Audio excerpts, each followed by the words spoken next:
Welcome to Property Addicts Australia, your home for everything property investing. Get an insider's view of what really works when building a portfolio. Learn how to avoid the common mistakes, plus get all the tips and tricks from the property investing experts Sana and Mona Ali. Join us to learn from the experts and set yourself up for long-term success in property investing. Proudly powered by propertytwins.com.au. Welcome to the Property Addicts Australia podcast. We are Sana and Mona Ali, the Property Twins. We are mortgage brokers and buyer's agents working with clients all over Australia build investment property portfolios. In this episode, we have the pleasure of interviewing Chris Gray, CEO of Your Empire Buyer's Agents. Chris is an industry veteran and has been around for 20 plus years helping investors build successful property portfolios. We met Chris back in 2012 and just met for a coffee, and the rest is history in terms of the influence Chris has had. But we actually got introduced to Chris back in 2009 when we first thought of property investing and intently watched Chris on Sky News every so often, learning about property as we kicked off our property investment journey. Let's get started. Welcome, Chris. Thank you very much. And I feel so much older now. But it's all good. It's all good history. So, Chris, we want to know about your story as to where you started, where you come from, and what really got you into property investing. Sure. So all started kind of in the early days. At 20, I came to Australia from the UK, backpacking, had no money, didn't travel anywhere. This was my first major flight, and got back to the UK 4 months later and said to my mum on Saturday night, right, I'm off to the pub. And she said, oh, you got to be back by midnight. And I said, Mum, I'm an international traveller now. I've been all around the world. If I can get back from Australia, I can get back from the local pub. And she said, no, it's my house, my rules. So you got to be back by midnight. And that was the catalyst to say, stuff you, Mum, I'm moving out. And so it was a good thing because it forced me to get out. And in those days, it was very much a thing of rent money's dead money. I earned about £10,000. We had about £10,000 inheritance, so I had a bit of a deposit. And you could basically borrow 3 times your income, which is similar to old days in Australia, so 30 grand or 40 grand. And that got me the crappiest, shittiest property in the shittiest part of town. And I came from a good background. I didn't want to live there. So I started checking out all these really cool places. And I ended up buying a 3-bedroom house because my skill is basic numbers. It's not being a great accountant. I basically worked out that if I bought a studio unit 3 times my income, I'd have no money because it would all go on a mortgage. And that's why none of my friends had it. But I thought if I can buy a 3-bedroom house, I can rent 2 rooms out to 2 mates. And in those days, the yields were about 12% in the UK, so massive. And so you could actually live for free. So I ended up buying a 100 grand place for 80 grand. So I saved 2 years' salary overnight by negotiating and being in a good position. And I lived for free. And then from there, I basically saw an advert about refinancing, which was big in the 90s, like it was never heard of in the 90s. And I basically refinanced and got a free Porsche. So I couldn't afford a car on a 3-year lease, but I could afford it on a 25-year interest-only mortgage. And then I repeated and then bought a second property with my dad as a joint venture. And so this was just really basic stuff. There was no books, no magazines, no TV shows. It's all self-taught. I'd look at things like properties from next to a garage or like a car park, and I think, well, is that good or bad? Well, it's good in that there's no all-night parties, so they're not going to keep me up. But obviously during the day, it's really busy on traffic. But there was no one to ask in those kind of days. So pretty much everything was self-taught. Mm-hmm. And I ended up in Australia at 31, working at Deloitte's, earning about 60 grand after tax at Deloitte's. And obviously you guys were at PwC. But I was earning 600 grand because I had 6 properties rising at 100 grand a year in the early boom of early 2000s. And that's when I was a good enough accountant to realise 60 grand for working 40 hours a week or 600 grand for doing nothing. I'll take the 600 grand. So you obviously started very early on and you realised the power of leverage and also expanding a property portfolio and earning 600 grand versus 60 grand. So why do more people not do it? So, I mean, everyone says, oh, it's easier in your day, which they always do for whatever reason. But that was the thing, is there was no knowledge. Everything was self-taught. And I didn't know about why would you do it a second time? But I just thought, well, I've made this money. Why wouldn't you do it again? And I hung around the real estate agent, a girl that sold me the first property. And so we used to catch up once a month and just have beers and wine and just talk about property. So that kept the interest. But it wasn't really until, so then I came to Australia, and then the thought was to not sell, because then while I was traveling, it would still make me money. And then I bought another one in Australia and kept repeating. And I don't know what happened. It just kind of did.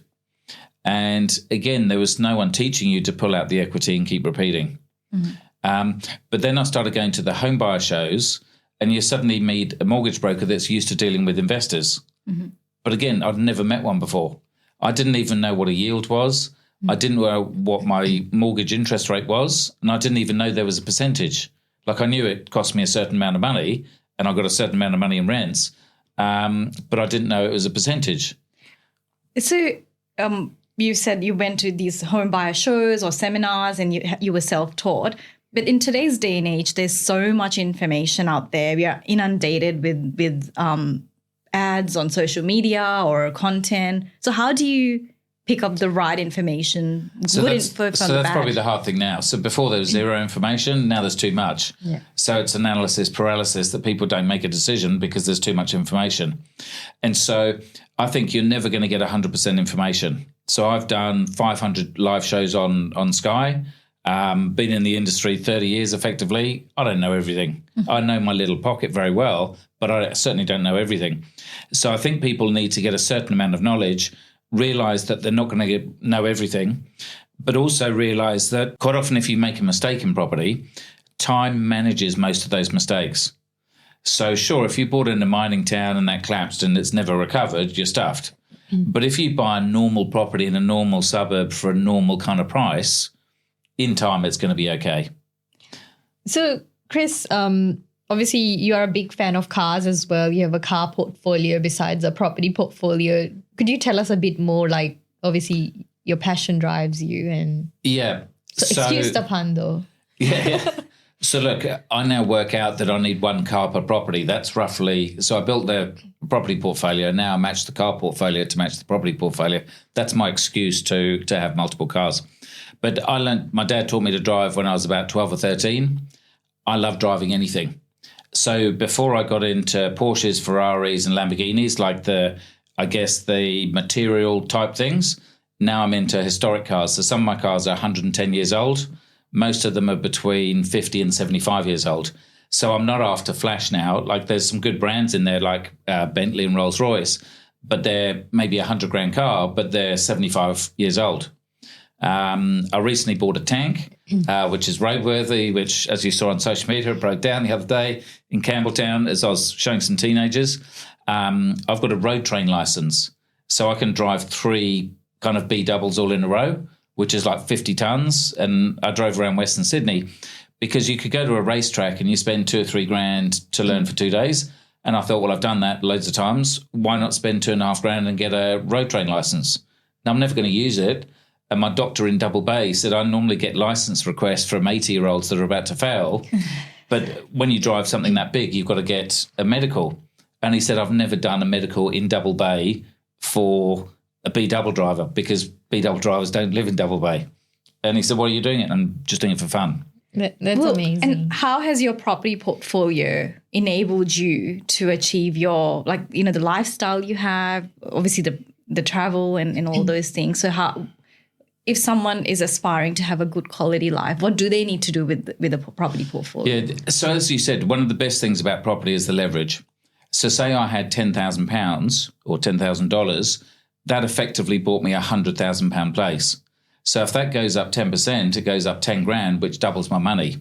And that's the benefit. But it works the other way if obviously the property market goes down. And so just like with the Porsche, then I bought the Porsche for maybe £15,000. But my property had gone from, say, 100 to maybe 120. And so people would always say, well, that's bad because you're borrowing bad debt, which cars are because they depreciate. But first of all, I probably bought a 30 or 40 grand car that was 10 years old, so it had already depreciated. So 15 grand was bottoming out. Mm-hmm. But also, if I'd sold that property, paid the taxes, everyone would say that's fine to buy a car because you're paying with the profits. But the difference is you then haven't got an asset. Whereas by me refinancing, having the asset, the Porsche, which doesn't really depreciate too much, but now that property is worth maybe £500,000 or £600,000. Yeah, you still have your and I've first still property. got it. Yeah, from 31 years ago. And so that's the thing, because it's doubled and doubled and doubled. And so that's the thing is even if I increase my mortgage by 15,000, the property has gone up 500,000 or 600,000, so it's insignificant. So my thought is, my portfolio is say 25 million now. If I think it goes up at say 7.5% a year, it's up say 2 million a year. If I go and spend a tiny proportion of that on lifestyle or whatever, doesn't make any difference. If I blew that 2 million at the casino, that's stupid. Mm-hmm. So it's all about having the balance. And I guess these days, most kids would then spend 100% of their refinance on luxuries or handbags or shoes or cars, and it's not sustainable. And so it's hanging in long enough till you've made some money, take a small proportion, do it conservatively, and have the right advisors that if your advisors are telling you it's a reasonable decision, that's a good thing. So I had Deloitte Private as my accountants. I went to them and asked for a Lamborghini, and they said yes. And asked for a Patek watch, and they said yes.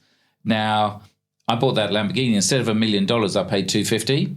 I sold it 7 years later for $290,000. So you made So money. it appreciated. Yeah. The watch I bought for $65,000. I sold it for $200,000 because in COVID it went through the roof.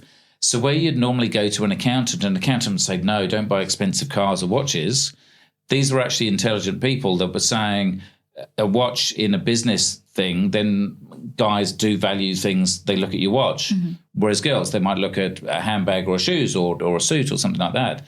And so I was suddenly trying to play with people that were worth tens or hundreds of millions of dollars. Mm. And if you're wearing a $5 watch, they're going to be thinking, well, if he can't afford to wear a watch, is he worthwhile to be my advisor? Mm-hmm. Whereas if you're wearing a $200,000 watch, not that a lot of people are kind of superficial, but if it means you can spend that much just on a watch and you've got your portfolio, even if you're in shorts and T-shirt, it may mean that, well, at least you've got the money to back yourself up. So it's really about the mindset than thinking big, because in our several conversations you've mentioned you're really numbers focused.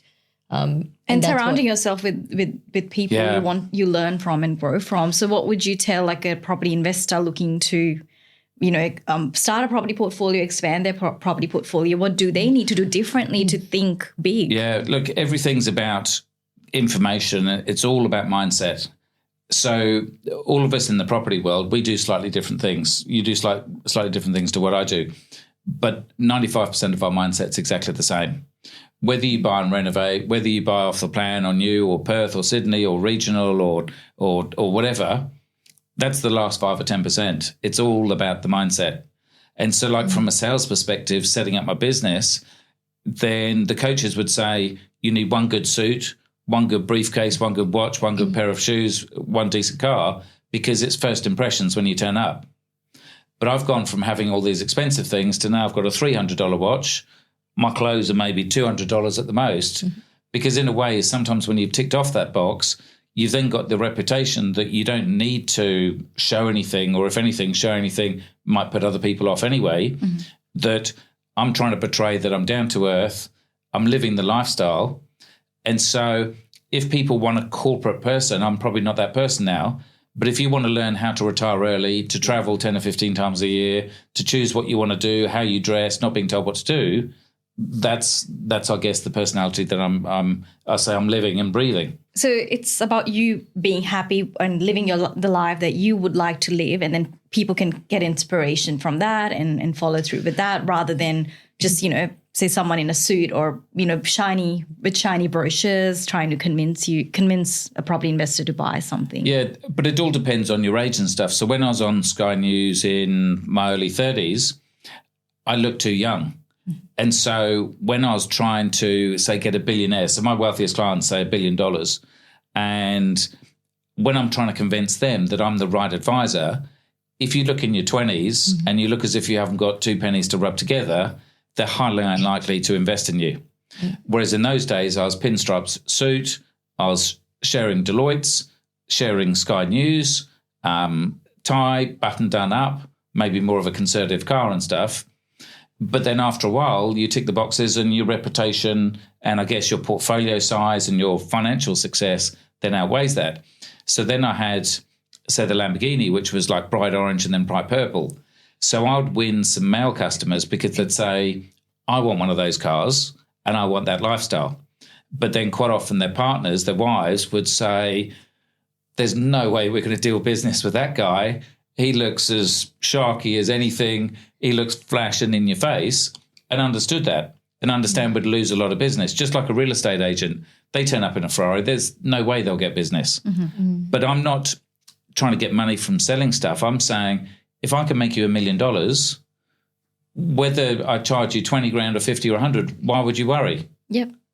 Because if I'm making you money, do you want to try and get money off someone that's got no money or someone that has got money? That's so Whereas my dad's mindset years ago was he'd never buy anything off anyone that drove a BMW because he said they're too well paid. Yeah. Whereas obviously a BMW these days is like no big deal. But that's the old mindset. So so you've obviously had success and then people follow you. But, these days, there's a lot of people out there, right? Property industry is growing. And how do you really pick the right people to help you? And look, that's hard because the typical, say, buyer's agent on social media now, they're young, they're in their 20s, they don't wear socks, they're all really cool, they're amazing at social media, they're good at videos, they're very outspoken, they've got massive claims, but at the same time, they potentially don't own any property, they've got no qualifications, they've got no basis for saying that's a good investment, they've only got maybe a few years' experience versus seeing cycles. So we've seen global financial crisis at like 2010. We've obviously had COVIDs. We've had credit crunches. We've had all of these major things that all leads to experience. But it doesn't to say someone without that experience can't do the job. And you look at the new people, like when Facebook came out, he had no experience. He was 20s. No one would trust him or believe him. And maybe that's the new way. Yeah. And who knows what property's how's it going to transact in the future, that some of these new people that we might bag out and say they've got no clue, they could be the next mega billionaire or whatever.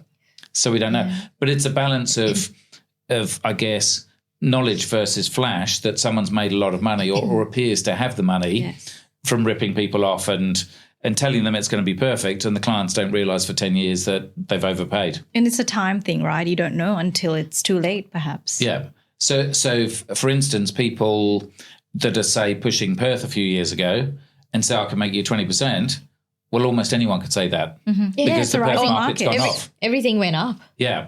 And that's the thing is, in the boom, everyone's a hero. Yeah. But it's when you have a bust, and that's what we're trying to get. So when suddenly interest rates went up 4 or 5%, or when you're in millions of dollars of debt and you're trying to raise finance from the bank, this is ideally where I'd attract customers, because if I've done it for myself and my debt's, say, $10 to $15 million, how do you do that on limited incomes where everything's about serviceability now? Ideally, that's the experience I've got that most other buyers agents haven't got, because they haven't got the portfolio or the debt that size. Chris, I want you to shed light on your buying methodology or the types of properties you buy, because in the market, right, you're often seeing positive cash flow, buy 500K property, even though there's not that many 500K properties in all of Australia, but everyone wants to buy that. So what do you buy? What market are you looking at? Sure. So first of all, like I said before, there's no right or wrong. We're all going to have our different things. And again, someone on $1 million income is going to do something different to someone that's unemployed or on 50 grand. So it's very much got to do with your income, your borrowing capacity, and obviously risk and stuff. So when I started buying in the UK and I had no knowledge, I thought, if I rent a nice property to a decent person in a professional job, they're not going to want their boss to find out they haven't paid the rent or they've trashed the property. So they're going to pay the rent and look after it. Really, really simple philosophy. I do the same thing now, because in reality, what I was buying is I was buying in good areas, say like a Bondi, but say in London without the beach. So it was basically heritage areas. So you couldn't build any more properties. It was full of young people that commuted into London, that had wealthy parents, were educated. They did professional jobs like PwC or Deloitte or something like that. They wore a suit. They weren't then going to trash the property because they had a reputation and they wouldn't want a criminal record or anything like that. And so I actually still buy the same things 30 years on, but I didn't realise why I did it at the time. Mm-hmm. Whereas after doing Sky News, what I learned was, say from John Edwards, who ran Residex, which is now CoreLogic RP Data, or owned by them, is he said, the biggest thing in property is how can people keep affording to pay more and more for property when wages aren't keeping up with house price inflation, which is a really good question. And he said part of the answer is our parents' generation, or maybe your grandparents' generation for your younger ones, is they had quarter acre blocks. Now we live in smaller units or smaller parcels of land. In those days, they had one income earner. Now we've got two income earners per family. In those days, they had double-digit interest rates. They had 10, 15, 20%. Now we've got sub-10, or even we've had sub-5. There was no education then. There's education now. There's government grants now. There's all of these different things, first home buyer saving programs, all of these things. All of that helps to say that's why property prices will grow. But he said the biggest thing is schoolboy or schoolgirl economics, supply and demand. Mm-hmm. If there is no more, and all the people in that area have got money and they want it, price will go up. Yeah. So we're not talking about buying 100 million in Point Piper. We're talking about buying, say, 1.5 million in a Bondi, say, in the east, or a Manly in the North Shore, or Balmain in the inner west, all those blue chip suburbs, and the equivalents in the other capital cities.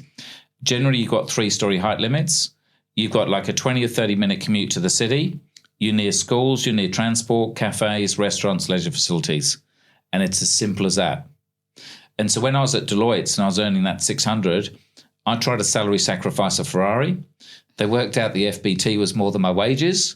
Mm-hmm. They all earned $1 million. I earned 80 or 60 after tax. They couldn't work out how I did it. I explained the same thing to them and they said, no, Chris, you got it all wrong. If it was that easy, everyone would do it, which is a classic thing. And I said, what I say now is no, it's simple, too simple for you clever people. It's simple. It's too simple for you clever people. Yeah, because they're used to doing mergers and acquisitions, billions of dollars. They reckon they're mega intelligent. They're trying to find the arbitrage between different things. And it's not to diss anyone out there. It's like they are clever and they earn a lot of money and most of them are rich. But sometimes these things are simple. And it's a case of doing it. So I'm no cleverer than anyone else, but the difference between me and a lot of other people is I did it and I kept repeating, and that's all I did. Well, that's what I found in my journey as well, right? Working for PwC. As you know, our philosophy, I guess we've done things a bit different to yourself in terms of we focus more like the areas like Western Sydney and growing our portfolio.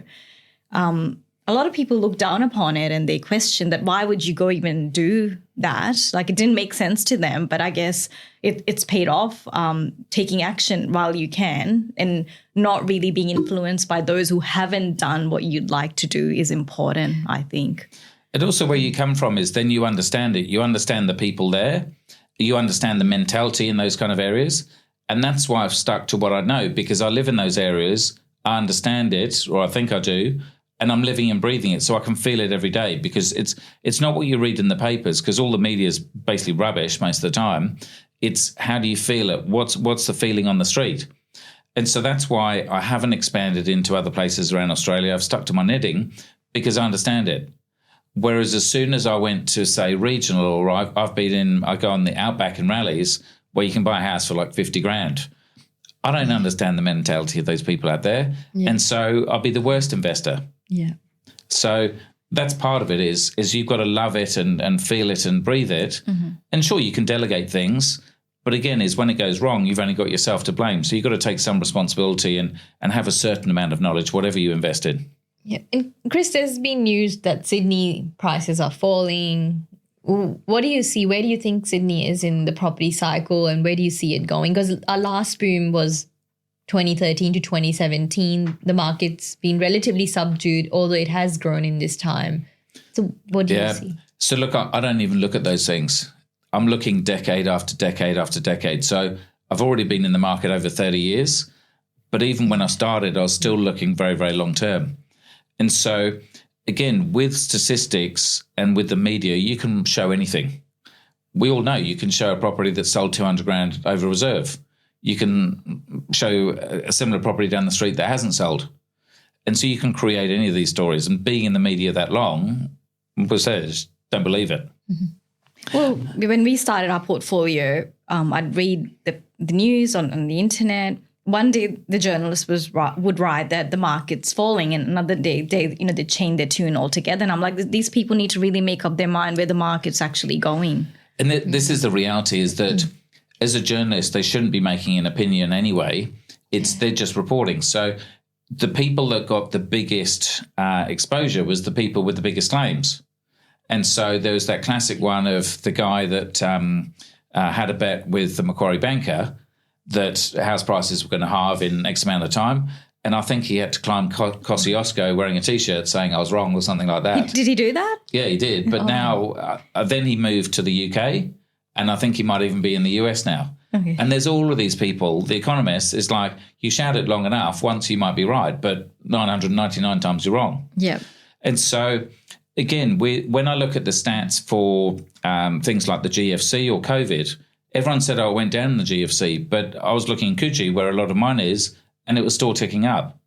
Because when you look at the stats, say if you look at Bondi, and I'll only use Bondi just because everyone knows where it is in Australia, then postcode is 2026.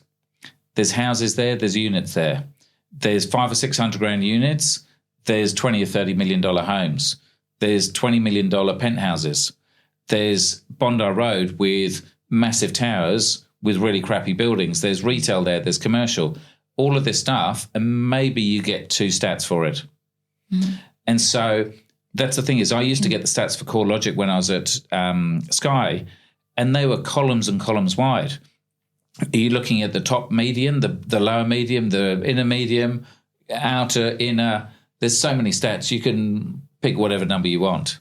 And so, again, I just know that in a good market, a 2-bedder with parking in a small block within a K of the beach will always sell and always rent. Yeah. And so will the crappy stuff.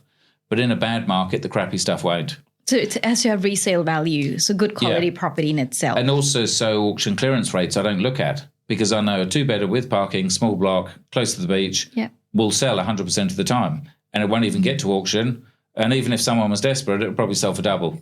So it's also at property level, right? Apart from the area, buying the right property for that area. Yeah. Because if you can't sell it in a slow market, then you're really stuck. So you need to make sure that it's a good quality asset for that market. Yeah. So a lot of my criteria that actually never changed but got reconfirmed with Sky is we'd interview the bankers and the valuers to say what do you like, what do you dislike. Because if you're going to repeat the portfolio, so that's the whole idea, is you keep repeating, which means the bank's got to revalue for you to refinance, pull the equity and keep repeating. So when you buy a property, it's not about what you think it's worth or what you do or what I do or the property manager or anyone else. It's the bank valuer, because he's the one that dictates to put the price down to then say it's risen by this amount, and then you pull the equity out. So we would buy the stuff that the bank valuer likes, not what other people like. Yep. Because he's the most important person to stop or start your portfolio.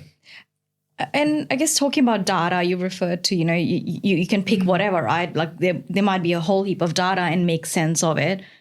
At times, I think that's all noise, because you have to really look at your own economy and see, well, these are my resources and I should utilize them best while I can, while I'm able to build that portfolio. But a lot of the times people get stuck with analysis paralysis and they don't do anything because they're looking for that perfect metric or perfect signal to And often start. it's meaningless, like the clearance rates.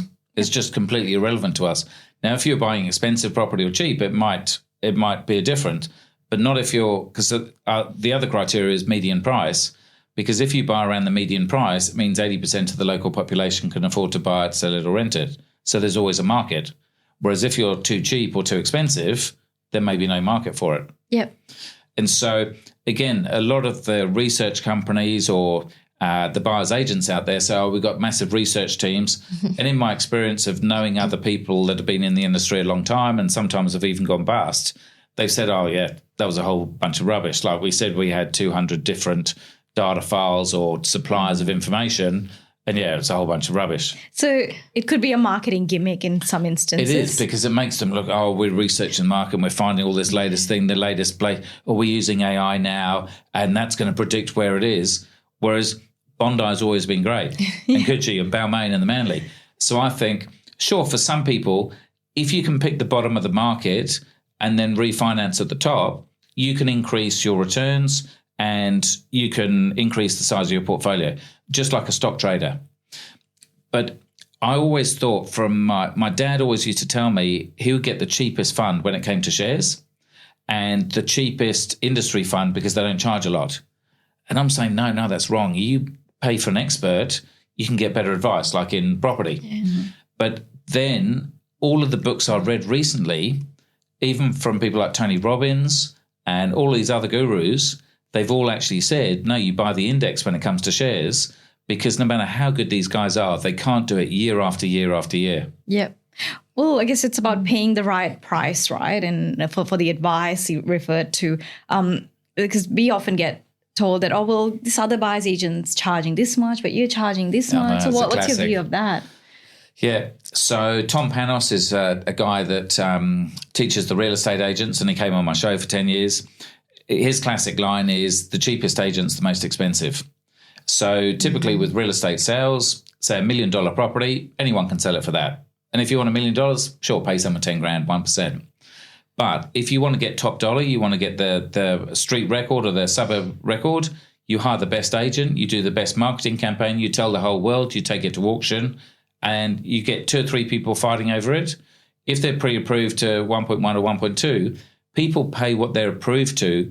They haven't done lots of research to know it's only worth $1 million. Mm-hmm. And that's why you want emotional homeowners that fall in love with it, or daddy buying one for his daughter that as long as his little angel's happy, he'll pay whatever it takes, because he knows in time when it's worth 5 million, whether he paid $1 million or 1.1 doesn't matter. Yeah. The same with buyer's agents is you can get someone that in an industry where you pay 2%, so 20 grand per million, someone will do it for 10 because they're desperate and they've got no, reputation. They've got no previous sales. They've got no testimonials, or they're just cheap and they don't value themselves.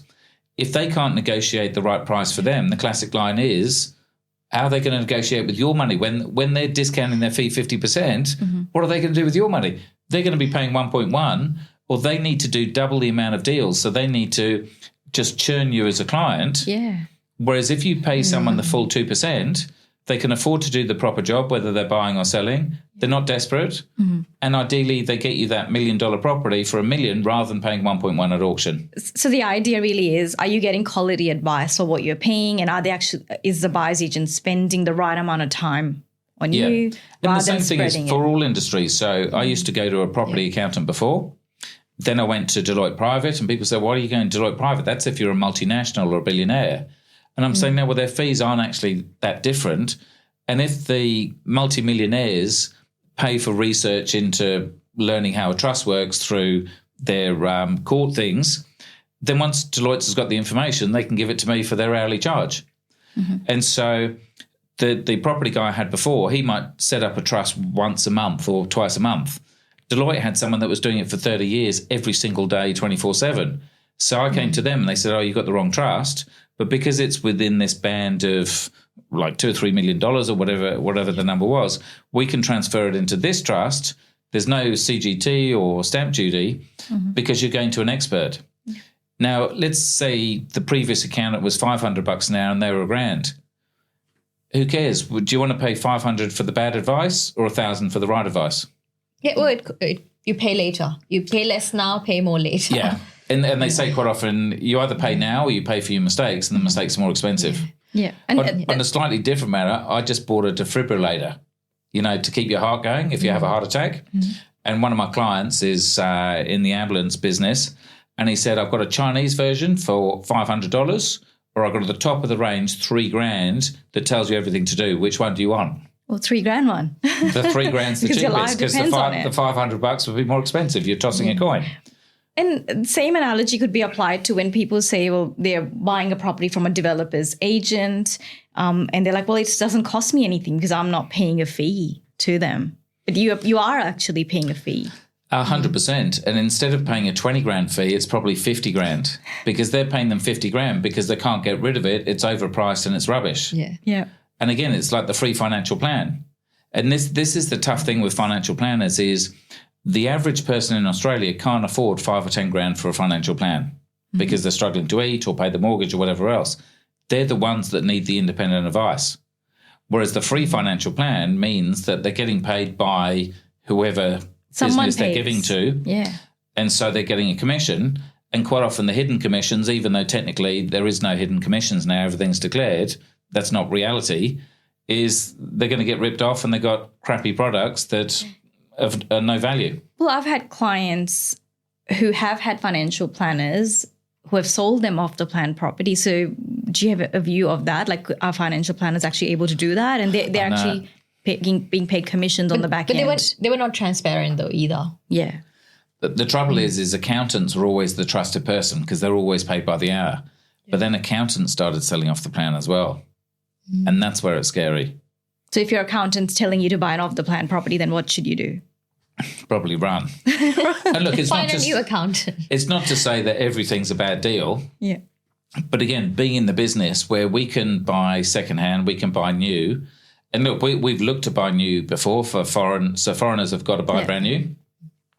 And typically we'd then say, look, we'll declare what we would get paid from a developer, or you can pay us our normal 2%, and then whatever the developer commission is, you get that rebated to you. So it's all transparent. Yeah. So it's a time and place for these things. Yeah. And in reality, I don't think we ever did a deal like that anyway. But that's what they should be saying. And this is why that's why we had the Royal Banking Commission a few years ago, because of these unscrupulous people that weren't declaring fees. Because you go to your accountant, you pay them a fee, you assume he's having your best interest. But if he's getting 50 grand on the side and your annual accounting bill's only 5 grand, is he worried about keeping you as a 5 grand client or selling another 50 grand property? Yep. So, and that's the problem. So there needs to be more transparency. And if you are being told, then you by your accountant or a planner to buy, then you need to inquire more. Yeah, and I would say the best thing to do is to try and tread around it gently, to pretend you know nothing. And then right before it kind of happens, you say, oh, by the way, do you get another fee? And you put it in writing or something like that so that if they lie, it's going to come out, or just see how embarrassed they are by it. And that's a way to tell if your accountant has been upfront or has hidden something in the small print to say those kind of things. But that is a compliance issue though, right? If you see, say, the mortgage broking industry, you have to be very transparent in the commissions that you're receiving. So similarly, you would think accountants or financial planners need some regulation around them. Sure. And look, I think the regulation's already in there. But it's like I've just been doing my CPD for buyer's agents, which obviously you guys do as well. And in there's a whole bunch of stuff about sales agents underquoting. That's been going on for donkey's years. And then dummy bidding, which people don't talk about too much, whereas in the 90s and 2000 it was massive. But again, it still exists. But agents will get their friends in, or the vendors will get their friends in to push the bids up because they think someone else will pay more. Yeah. It's completely illegal, but it still happens. Yeah. And there's plenty of hidden commissions that still happen as well. Well, I've been at an auction where there was a dummy bidder, a family member, and he bought the property in the end. But again, and this is the thing. So look, the government's going to legislate a certain amount, but this is where you need to have enough street knowledge to know what goes on in the industry to know these kind of things. And unless you're reading all the time or involved in conversations with people, you may not know. If you're a brand new investor or starting out, you may not be privy. It is hard. And this is ideally where if you can get an honest buyer's agent to help you. So I've even used buyer's agents for cars. And so I wanted to buy my wife a car. And until then, I bought a car maybe every 3 or 4 years. A fleet buyer will buy hundreds, if not thousands, every year. And so his deal for that was, say you find a car for 100 grand and say, this is the specification, this is the year. He'll then go off and find you something that's similar, if not better, for a lesser price. And so say he gets it for 90 grand. So he saves you 10 grand. You pay him 20%, 2 grand. Mm-hmm. Why wouldn't you use a fleet buyer to go and buy your car? that knows all the tips and tricks that it's maybe been written off, or that year model was a dodgy model and versus the next one, the only way you're going to know is if you're in the industry. So they do all the due diligence for you. Yeah. And to have the incentive that what works for me works for him as well. Yeah. Now, obviously with the buyer's agents model, because we're paid a percentage, people always think, you've got an incentive to pay 1.1 instead of $1 million, because then your fee is 22 grand versus 20. Yeah. Now, we all know in reality, are you really going to make someone pay an extra 100 grand to get another 2 grand? No. It's obviously not. But that's why for us, we then put in the valuation thing. So let's get an independent valuation from a bank to prove what it's worth on a bad day. Because if it's worth $1 million on a bad day, chances are at auction it'll go for $1 million and 50, 1.1. So as long as we can buy for that conservative valuation, we think we're worth our 2%. Yeah. You don't tell the agents though, right? Why you're getting that? Yeah, we told the agents because we send. So whenever we buy, even though, so we've done it for 20 years. We've bought the same 1, 2s and 3 bedders, same street for 20 years. So you'd hope we'd know what we're doing and the prices. But we say to our clients, don't even trust us. Assume everyone's dodgy in property. So you're buying in a decent suburb because we only buy in the blue chips. Let's get an independent valuation to prove what it's worth. Then let's get a building, and that's 660. Let's get a building inspection for 440 to see if it's got rising damp, concrete cancer, all of those structural kind of things. And then 250 for, say, a strata report. So you're paying 1,350, and they say, what? I've got to pay that. And I said, yeah, but if you're spending $1 million or $2 million, why wouldn't you spend 1,350 to double check that we're not doing the dodgy thing or someone else is? Because that proves you know the price, you know the condition, you know most other elements. It's 99% guaranteed. But why wouldn't you spend the money? Yeah. And that was the biggest tip I got from someone 20 years ago who ASIC pursued, who's probably the most renowned rip-off merchant in Australia. I won't name names in case he sues me. But that's the biggest tip I got from him. And so many people that get ripped off, a valuation would have solved the problem. Yeah. Because if something goes wrong, you've paid the valuer, you can sue the valuer for getting the price wrong. And Chris, where do you think is the Australian property market going? Look, as a general thing, I think it will keep going up because of that supply and demand. And lots of things are going to create waves. And so, again, another common thing is how many industries support the area that you're investing in. So we all know mining towns or holiday towns. And say with COVID, then we had Airbnbs. For the first few weeks, it was banned. So if you were reliant on Airbnb, you're stuffed. But then it suddenly kicked off. And if you're an Airbnb, you're making millions. But then I was just up in Byron a couple of weeks ago, and they've now changed it. You can only rent it for 30 to 60 days. So people have bought $5 or $10 million properties to rent out for 365 days. And now they can only do it for 30 or 60. So these classic things is if you're reliant on one industry or one tax kind of get out or one special thing, chances are you're going to have a rough ride. Yeah. And that it's, different seasons or every year, there's a new thing, right? Like, or there could be some fancy type of investing or new fad going around. So you shouldn't follow that. You should just stick to the basics. Unless you're willing to flick the dice. Yeah. So my strategy is boring as hell. And I said the same things on Sky. And maybe this is the reason I didn't have the best-selling show. Because I'd tell people it's okay this week, tune in next year. I'll tell you it's okay again. Go back down to the beach, enjoy yourself. I'll tell you it's okay. Because you need to have that long-term focus. Whereas if you're really punting the latest thing, whether it's NDIS or it's Airbnb or DHA or whatever it is, there's nothing wrong with those things, but it's risk-reward. You want a 20% yield, it ain't going to be there forever. Well, we are big believers of keeping it simple. Yeah. And just ticking along. We were listening quite intently though, Chris, when we were watching your show. So, some people might think it's the same, but it doesn't have to be fancy. Yeah. It's just repeat the same basics, do it over and over. But a lot of the things we're saying, so we had Charles Tarby on there every week. They had a Century 21, Tom Panos from News Corp. And again, we were saying the same things. And in the GFC, we were saying buy now. There's no buyers out there. This is the time to buy. But no one would, because all the neighbours and all their mates and all their family would say, are you stupid? Are you not listening to the news? We said the same things in the banking commission. We said the same things in COVID. Again, people don't listen. And then suddenly after COVID, it went up 20 or 30%. The people that had bought before with no competition have bought really well. They bought a better property for a cheaper price. The people that jumped in when it was going up 20 or 30% were buying a worse property for a higher price. And if you bought right at the top, then sure, it's going to come down 5 or 10%. Well, that's what we found in our own journey as well. When we were building our portfolio, we'd turn up to open homes and we used to be the only buyers. And we were like, why aren't more people buying? Like, it was affordable, or in our view it was, and the yields were strong, and there was no competition. That's really the best time to be buying. 100%. But it makes you nervous. If you're the only ones there, you still think, have I missed something? Yeah. Is everyone else thinking? Which is why we go through the other due diligence, because ideally, if your accountant, your financial planner, your mortgage broker, your valuer, your building inspector, your strata guys are all saying, no, I think this is a cracker, it gives you the confidence to do it when no one else is.